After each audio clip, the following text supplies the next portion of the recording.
y ahora lo conocemos a él como el Amauta latinoamericano, ¿no? Entonces, Amauta nació para enseñar. ¿Quiénes escribieron en Amauta?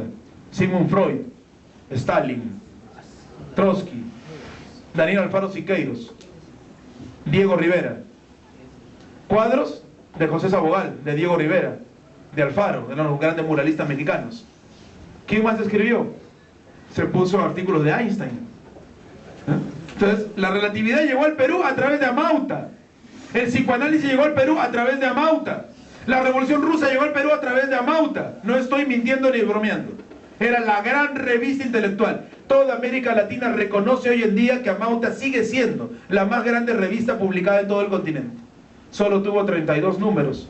30 hasta la muerte de Amauta y 2 más que logró sacar Martínez de la Torre, su secretario, pero después pasó algo que ya les voy a contar al final.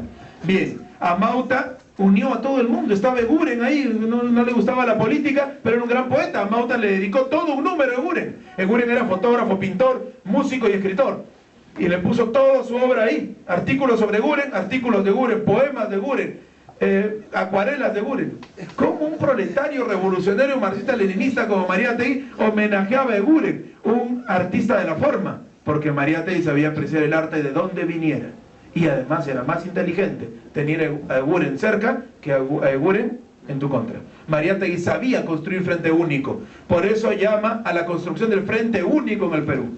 Mientras Aya de la Torre hablaba de frente de trabajadores manuales e intelectuales, o sea, los que trabajan con la mano son unas veces que no son intelectuales, y los que trabajan con los libros son intelectuales. Mariátegui no creía en esa división farisea del trabajo, porque el obrero, el campesino, el basurero, todos los pintores, los que trabajan con la mano, ¿qué están haciendo? ¿No están pensando?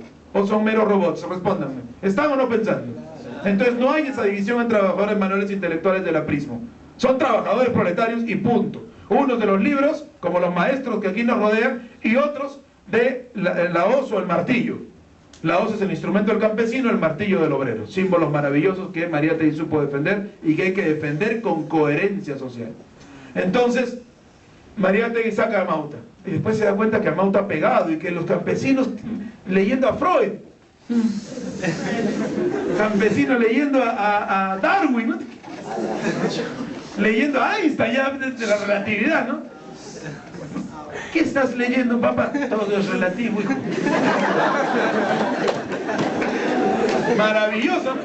Entonces dice Mariátegui, necesitamos un periódico que sea directamente dirigido a los campesinos. Y comienza a salir Caleta como suplemento de Amauta, el periódico Labor, dirigido para obreros y campesinos. Pero después se da cuenta que el campesinado está deseoso de aprender más y saca el periodiquito dentro de Labor, el Ayllu. Mariátegui, genial. Amauta para los intelectuales, Labor para los trabajadores, el Ayllu para los campesinos, pero no están separados, es una sola edición, pero para que todos puedan leer su forma expresiva diversa, pero si quieren enterarse del otro. ¿Me dejo entender? Entonces Mariátegui no divide al pueblo, lo unifica. Y ahí están las obras de Mariátegui. Entonces dice, ya basta, tengo que sacar un libro acá que sea la piedra angular de la Revolución Peruana. Los 7 ensayos de interpretación de la realidad peruana. Iban a ser 10 ensayos, pero él estuvo apurado, tenía que sacar ese libro ya. Se sentía mal. 1928, 7 de octubre, una fecha fundamental. Mariátegui funda el partido y salen los 7 ensayos. Primer ensayo, esquema de la evolución económica. Mariátegui designa que la economía en el Perú se ha desarrollado a partir de una economía subsidiaria de intereses extranjeros y que ha generado corrupción en los aparatos del Estado. ¿Ya? Y que tenemos muchos recursos, pero hay que nacionalizarlos y socializarlos para que el Perú surja. Segundo ensayo, ya me estuvieron escuchando ahí en el video, el problema del indio, ¿no? El indio es el sujeto productor de la riqueza en el Perú. Y Mariátegui combate las teorías de que es por su raza, por su religión o por su cultura que es pobre. No es por eso. Dice Mariátegui, es porque no trabaja la tierra, no le pertenece la tierra que trabaja, sino que trabaja una tierra que le pertenece a los gamonales. Se necesita una revolución agraria, dice Mariátegui. Tercer problema, el problema de la tierra, lo mismo. Para que esa tierra se desconcentre hay que quitársela a los gamonales.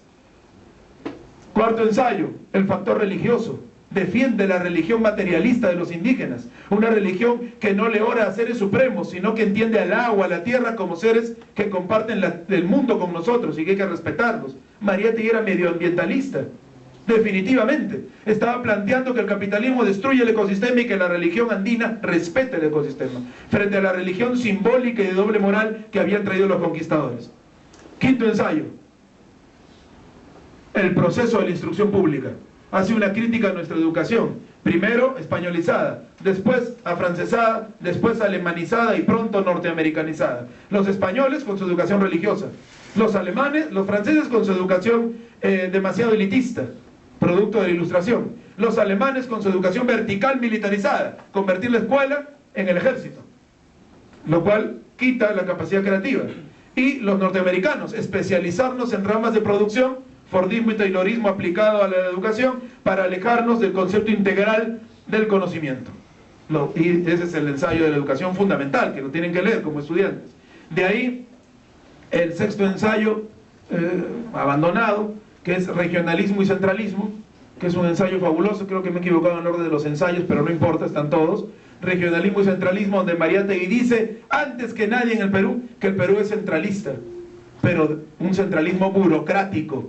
Toda la riqueza se genera en el resto del Perú, pero aquí se administra y aquí se genera la corrupción. Y aquí están las escuelas, las postas médicas, todo. Hay que descentralizar democráticamente el Perú, dice Mariátegui, pero respetando la centralidad política, pero a través de decisiones populares. Es un genio en el tema de regionalismo y centralismo, porque se adelanta a todos los proyectos de regionalización fracasados que ha tenido este Perú.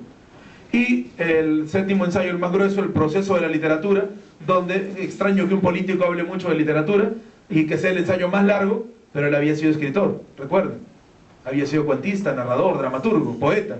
Entonces ahí, en el proceso de la literatura, él plantea que hay tres literaturas, ¿no? La literatura colonial, donde nuestros escritores piensan en España, ¿ya? La literatura de la República, donde ya no hablamos tanto de España ni pensamos como españoles, pero no vemos al obrero ni al indígena. Es una literatura enfeudada a los intereses externos. Y la literatura que va a ser algún día la revolucionaria, la literatura nacional.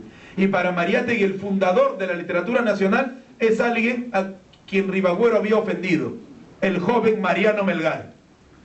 Mariano Melgar, hijo de españoles, es el primer peruano en construir yarabíes de gran nivel, que es la mezcla del jaragüe indígena con el romance español, creando la nacionalidad. Ribagüero había dicho, Melgar es un momento curioso de nuestra literatura.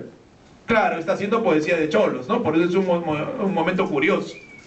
Mariátegui le corrige y le dice, rectifiquemos ese erróneo juicio. Melgar no es un momento curioso de la literatura peruana. Es el primer momento de esta literatura.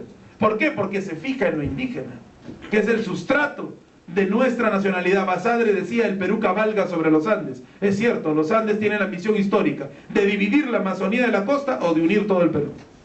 Y Mariátegui lo entendió. Basadre fue, por cierto, discípulo de Mariátegui. Entonces, José Carlos Mariátegui, con los 7 ensayos, causó una gran polémica con Ribagüero y Belaúnde, que habían publicado libros al respecto sobre la teoría política, y el 7 de octubre funda el Partido Socialista del Perú con ese nombre, porque él estaba preocupado que quería participar en unas elecciones sobre las cuales no había seguridad. Iba a destrozar el partido que se estaba volviendo proletario, para hacer que el partido, en lugar de participar en las luchas, fueran detrás de un caudillo. No estoy diciendo que las elecciones sean malas. Yo mismo formo parte del Frente Amplio y soy precandidato a las elecciones internas del Frente Amplio en este momento. Pero las elecciones para desarrollar el Perú, no para colocar un caudillo en el poder, como Haya de la Torre. Mariátegui ya conocía el naciente ayismo de ese momento. Y entonces, para adelantarse a Haya, funda el Partido Socialista del Perú el 7 de octubre. Haya funda el Partido Nacionalista del Perú, con ese nombre, de triste recordación desde hace 5 años, ¿no? Partido Nacionalista del Perú, que era el Partido Aprista. Después le cambia el nombre Partido Aprista para lanzarse a las elecciones que no gana, por cierto, y que es un triste papel. No tanto por las elecciones, estudian esa parte el gobierno de Sánchez Cerro y todo lo que ocurre después de la muerte de Mariátegui. Pero Mariátegui funda el partido. Y entonces hay 2 congresos, y estamos llegando al final, de la Internacional Comunista, de la sección latinoamericana, y Mariátegui envía a sus representantes. Él no podía moverse. He olvidado un dato importante. En 1923 se pone muy grave, y entonces hay que amputarle una pierna. No la pierna enferma, sino la pierna sana, porque la enfermedad había pasado por el torrente sanguíneo y estaban pudriendo los músculos, los huesos. Le amputan la pierna a la altura de la ingle, pero la mamá no quería, porque la mamá era fundamentalista católica, y dijo que si le cortaban la pierna, su alma se iba a desintegrar y no iba a ir al cielo. Eso se creía. Un cuerpo cortado no tenía un alma completa, ¿no? Bueno, entonces la esposa de Mariátegui dice en un mal castellano, porque hablaba italiano, acababa de llegar: no, yo soy su esposa, y que le cortan, ¿no?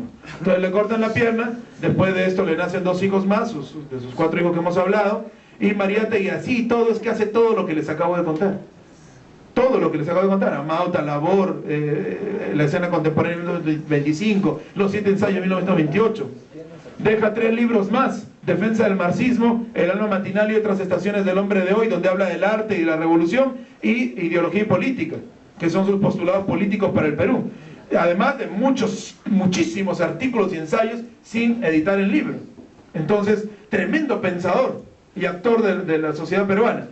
Entonces funda el partido y manda a sus representantes a los convenios, los congresos, perdón, de la Internacional Comunista en Latinoamérica. ¿Saben qué se debate acá? Como peruanos tenemos que saberlo, es lo más importante de hoy, o de esta parte. El tema de la comunidad campesina indígena.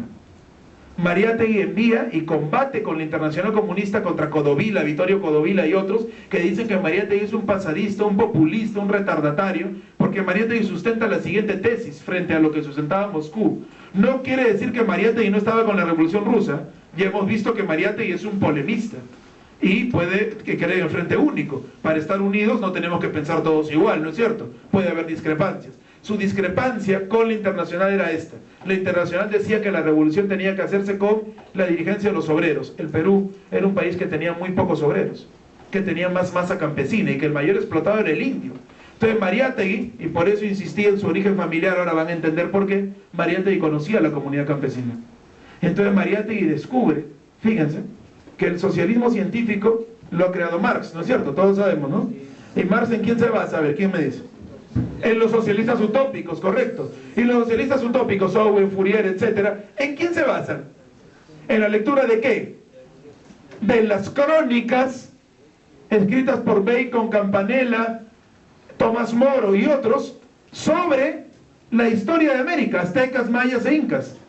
Porque tanto fue un fuerte golpe la publicación de los comentarios reales de los incas de Garcilaso en Europa, donde él decía que aquí se vivía colectivamente. Por eso en la insurrección y revolución de Túpac Amaru en 1780, al fracasar en 1781, se manda a quemar los comentarios reales, porque hablaban de la comunidad campesina como una forma de vida colectivista y social. Y por eso en los 7 ensayos Mariátegui propone en El problema del indio, el problema de la tierra, que el socialismo no es ajeno a la América andina y amazónica, sino que se gestó aquí, porque cuando los europeos vinieron no había pobres, hambrientos, menesterosos, había ricos, los nobles incas, pero el sistema redistributivo, el colectivismo agrario, había generado no un paraíso terrenal, pero sí una sociedad plena, de desarrollo óptimo, mientras que en Europa, a ver, alumnos de literatura, se escribían obras tristes como El Lazarillo de Tormes, donde se demostraba cómo vivían los niños hambrientos en las calles de España. Eso no había aquí. Aquí no había hambrientos, no había corrupción, no había esas formas miserables de vida social. Entonces, los cronistas como Garcilaso, Betanzos y otros escriben las crónicas. Luego los socialistas utópicos estudian las crónicas y escriben Utopía, Tomás Moro, el Novum Organum y otras obras que hablan de un mundo mejor, y Marx, aprendiendo de todos ellos, postula el socialismo científico. Por eso en los borradores de Marx